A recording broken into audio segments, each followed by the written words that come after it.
Hi friends, நம்ம இன்னைக்கு பார்க்கறது ஒரு வெயில் காலத்துக்கு ஏற்ற ஒரு பிரேக்ஃபாஸ்ட். வெள்ளரிக்காய் சேர்த்து செய்யக்கூடிய இந்த தோசை ரொம்ப டேஸ்டியாக அருமையாக இருக்கும்.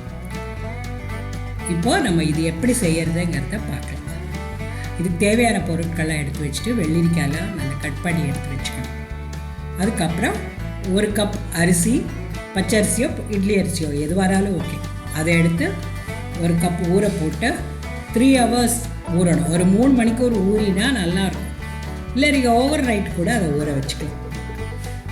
நல்லா அந்த ஊறின அரிசியை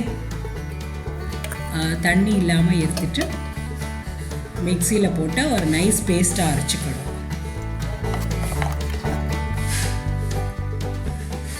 இது மாதிரி ஸ்மூத்தாக அரைச்சதுக்கப்புறம் அதில் வெள்ளரிக்காய் நறுக்கி வச்சுருந்தோம் இல்லையா, அதை வெள்ளரிக்காயும் கொஞ்சம் தேங்காய், பச்சை மிளகாய், இஞ்சி, கருவேப்பிலை, மிளகு, ஜீரகம் இவ்வளோ சேர்த்து முதல்ல அரைச்சி எடுத்துக்கணும்.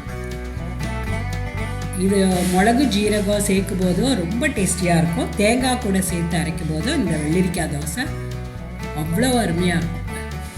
தேங்காய் உங்கள் விருப்பப்படி நீங்கள் எவ்வளோ வேணும்னாலும் சேர்த்துக்கலாம். அதில் பொடியாக நறுக்கின வெங்காயமும் கொத்தமல்லியும் சேர்த்து மிக்ஸ் பண்ணிக்கலாம். இல்லை ஒரு சுற்று அதில் போட்டு சுற்றி எடுத்துக்கலாம். இப்போ அரைச்ச மாவை ஒரு பாத்திரத்தில் போட்டுட்டு தேவைப்படுற அளவுக்கு தண்ணியும் சேர்த்து நல்லா கலக்கிக்கலாம். இது ஃபர்மெண்ட் ஆகணும்னு அவசியம் இல்லை, நம்ம உடனேயே சுட்டு சாப்பிட்றோம். இதுக்கு ஒரு பூண்டு சட்னியும் நான் செஞ்சுருக்கேன். இப்போ இந்த கலக்கி வச்ச மாவோட கன்சிஸ்டன்சி கரெக்டாக இருக்கிறதுக்கு தண்ணியெல்லாம் சேர்த்துட்டு தோசைக்கல் காய்ச்சதும் நீங்கள் அதில் ஊற்றி பரத்தலாம்.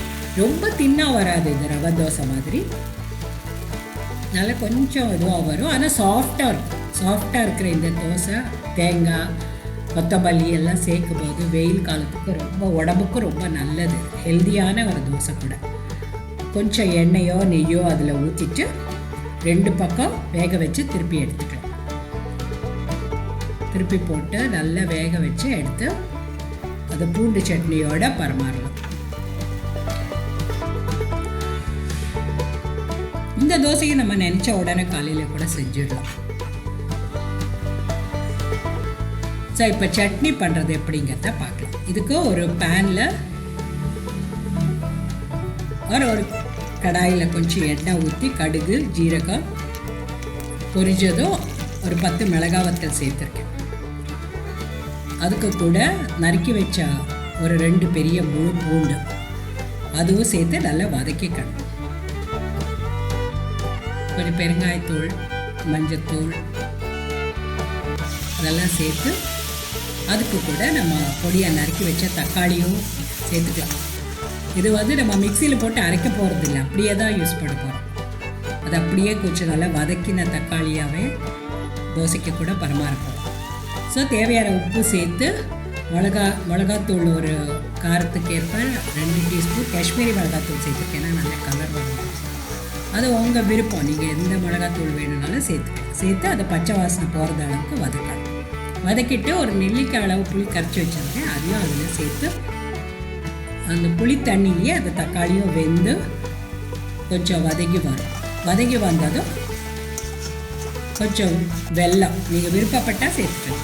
அதையும் சேர்த்து நல்லா மிக்ஸ் பண்ணி எண்ணெய் மேலே மிதந்து வர்றது வரைக்கும் கொதிக்க விட்ட உடனே நீங்கள் ஆஃப் பண்ணிடலாம்.